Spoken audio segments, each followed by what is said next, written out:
31 August నాడు ఒక్క ఆదివాసీ మహిళ ఇంటికి వెళ్తుంది.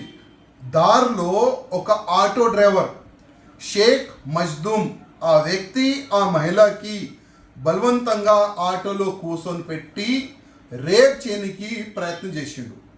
ఆ మహిళ ఆటో నుంచి దిగి ఉరకనికి ప్లాన్ చేస్తే ఆ ఆటో డ్రైవర్ ఆ మహిళ పైన దాడి చేసి సంపనికి ప్రయత్నం చేసిండు. ఏ విధంగా ఆ మహిళ పైన దాడి చేసిందంటే ఈ మహిళ చనిపోయిందని పక్కా పాడేసి అక్కడి నుంచి అయినా వెళ్ళిపోయాడు. కానీ లోకల్లో ఆ మహిళకి చూసి హాస్పిటల్లో చేర్పించినారు. హాస్పిటల్లో ఆ మహిళ చేరిన తర్వాత ఆ ముస్లిమ్స్ పేరు ఆమె చెప్పింది, షేక్ మజ్దూమ్ నా పైన దాడి చేసిండు. అప్పుడు ఆయనకి పోలీసు వాళ్ళు అరెస్ట్ చేసినారు. పోలీసు వాళ్ళు అరెస్ట్ చేసిన తర్వాత ఆ ఆదివాసీ మహిళా ఫ్యామిలీ మెంబర్సు ఆయన కులబోలు ఒక ప్రొటెస్ట్ చేస్తే ఆ ప్రొటెస్ట్ పైన రాడ్ దాడి చేసినారు. ఎవరు రాడ్ దాడి చేసినారంటే ఈ షేక్ మజ్దూమ్ ఫ్యామిలీ వాళ్ళు, ఆయన కులమోలు. దానిపైన అసదుద్దీన్ ఓవైసీ ఒక స్టేట్మెంట్ ఇచ్చిండు. ఈ స్టేట్మెంట్ ఏ విధంగా ఉందంటే, నేను డీజీపీతో మాట్లాడినా, వాళ్ళు మస్జిద్ పైన దాడి చేసినారు, వాళ్ళు మా ముస్లిం సోల్ షాప్ పైన దాడి చేస్తున్నారు, వాళ్ళపైన మీరు యాక్షన్ తీసుకోవాలని అసదుద్దీన్ ఓవైసీ ఆ డీజీపీతో మాట్లాడినంట.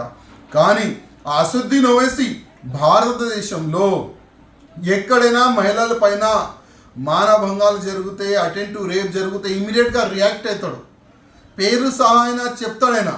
కానీ అదే అసదుద్దీన్ ఓవైసీకి నేను అడుగుతున్నా, షేక్ మగ్దూమ్ పేరు చెప్పనీకి నీకు సిగ్గొస్తుందా? ఆ షేక్ మగ్దూమ్ ఏ విధంగా ఆ ఆదివాసీ మహిళ పైన దాడి చేసిండు ఆ ఒక్కసారి వీడియో చూసినావా? ఆ మహిళ వీడియో చూసినావా? మొత్తం రక్తం కారుతుంది, నోరు మొత్తం పలిగిపోయింది, ఫేస్ మొత్తం పలిగిపోయింది. ఆ మహిళ ఎంత డేంజర్ పొజిషన్లో ఉంది అసదుద్దీన్ ఓవైసీ ఒక్కసారి చూసినావా? నీకు నేను అడుగుతున్నా.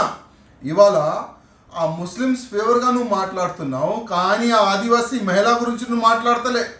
ఎవరు అటెంప్ట్ రేప్ చేయడానికి ప్లాన్ చేసిండు, ప్రయత్నం చేసిండు ఆ ఆటో డ్రైవర్ షేక్ మగ్దూమ్ గురించి నువ్వు మాట్లాడతలే. కానీ వాళ్ళకి అరెస్ట్ చేయాలంట, వాళ్ళకి జైలుకి పంపించాలంట. నేను ఒక్క మాట చెప్తున్నా డీజీపీ గారికి, మీరు బ్యాలెన్సింగ్గా పనిచేయాలి. అసదుద్దీన్ ఓవైసీ మాటలు విని మీరు వన్ సైడ్ మా ఆదివాసీ సమాజం పైన మీరు కేసులు పెట్టి వాళ్ళపైన దౌర్జన్యం చేస్తే ఇవాళ మొత్తం హిందూ సమాజం ఆ జిల్లాలో వస్తుంది. మా బలం ఏంది మేము చూపెడతాం. ఈ వీడియో మీకు నచ్చినట్టయితే లైక్ చేయండి, 10 మందికి షేర్ చేయండి. అలాగే కామెంట్ల రూపంలో మీ అభిప్రాయాలను మాతో పంచుకోండి. Nationalist hub group of channels ను సబ్స్క్రైబ్ చేసుకుని తెలుగునాట జాతీయవాద జర్నలిజాన్ని ప్రోత్సహించండి. ఈ వీడియో కింద ఉన్న బెల్ ఐకాన్ పై క్లిక్ చేయడం మర్చిపోవద్దు.